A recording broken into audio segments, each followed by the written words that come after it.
Hi, you're face to face with Shell. I hope we're still doing all right out there. I know more restrictions are getting lifted, especially in Scotland. If you are one of those who are able to get out and about more, please enjoy. You've waited a long time. I know there are still some people who can't get out for various reasons. So I really hope this doesn't last too long for you, and I hope you're coping well. And I hope that you're enjoying my travel adventures. So as I said, I'm going to carry on with them. And today it's another sort of train Romanian story.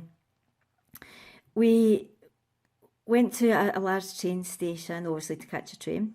And we were approached by a taxi driver.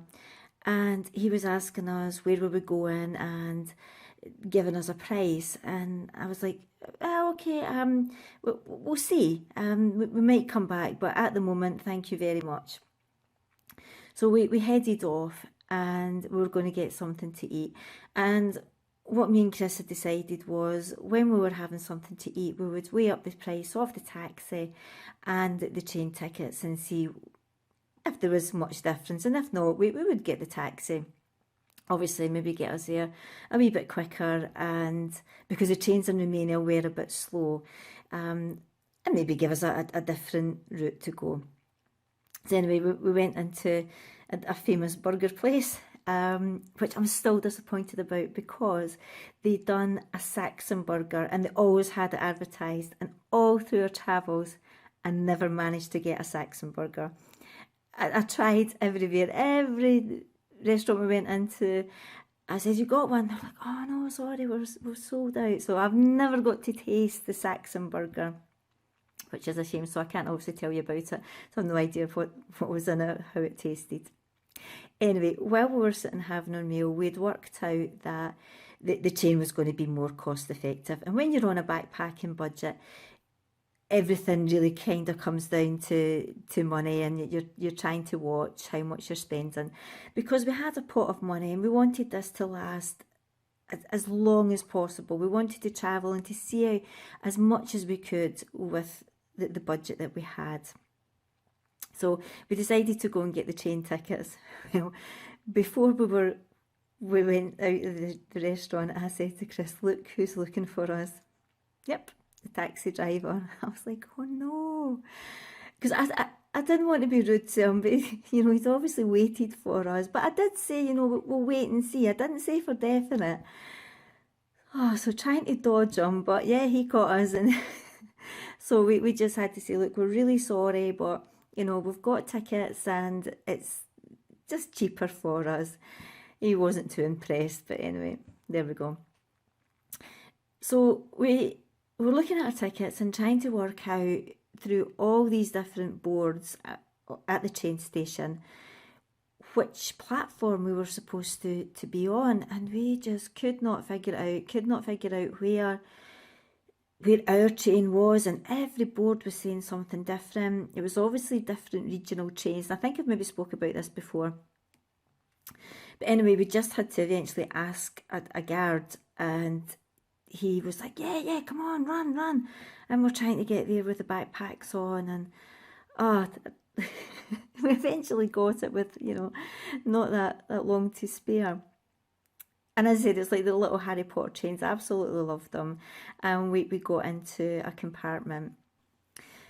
So as we were putting our bags away, there was a couple other people in the compartment, and there was a guy sitting at the window. And as me and Chris were chatting to each other, he turned and said to us, are you Scottish or Irish? I just can't pick up your accent.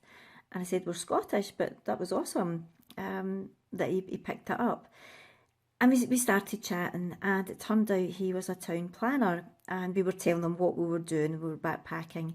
And he said, well, if you're interested, I'll give you quite a few towns that you could go and visit if you're interested in architecture, which I thought was really, really kind of him. He gave us loads and loads of lovely places to visit. And one of them was, now again, I'm sorry if I don't pronounce this properly, Sighisoara. I'm sure that's how you pronounce it. I'm so sorry. That'll be totally wrong probably. But I'll put a link in the description to the video and you can go and check out this town. It was absolutely stunning. It's a World Heritage site at the centre of town, and it just looked like something out of a movie. You know, it was like you don't want to touch something because you're like, is that a set? But it was a town. It was absolutely beautiful. And again, I think I've touched on this before. It was a beautiful place and well worth a visit. But getting back to when we got off the train, it was night time. And,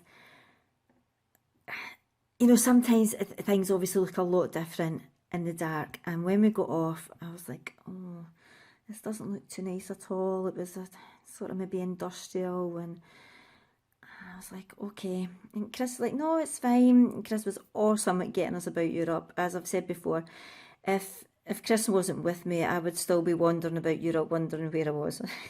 Honestly, he was amazing. He's like, no, we're on the right track. He seemed to be able to plan things out in his head and get us to where we were supposed to be going, no problems at all. Well, there's maybe one or two times, but the majority of the time we got there, no problem at all. And so as we were walking through this area, there was a derelict building, and there was this man screaming from it, and I was like, oh no. And even Chris, I think, was slightly, okay, I think we should get out of here pronto. So as we walked past, we got more into a more residential area, and there was little cats going about, and I was like, oh, okay, this looks a bit better. And as we crossed over a bridge, it was a beautiful white church. And Chris said, as soon as we're over there, past the church, our accommodation is just over there. We're not far at all. So we arrived at our accommodation, and it was amazing. It really was. We'd slept in a couple of dodgy beds. One was just like, it felt like it was pallets that we were sleeping on. But this apartment was beautiful. The people in the hotel were absolutely amazing. They actually showed us 2 apartments, and they upgraded us to from a studio apartment to like a 1-bedroom one. Oh, and it was just absolutely stunning. Looked out over to the church and had the most comfiest bed.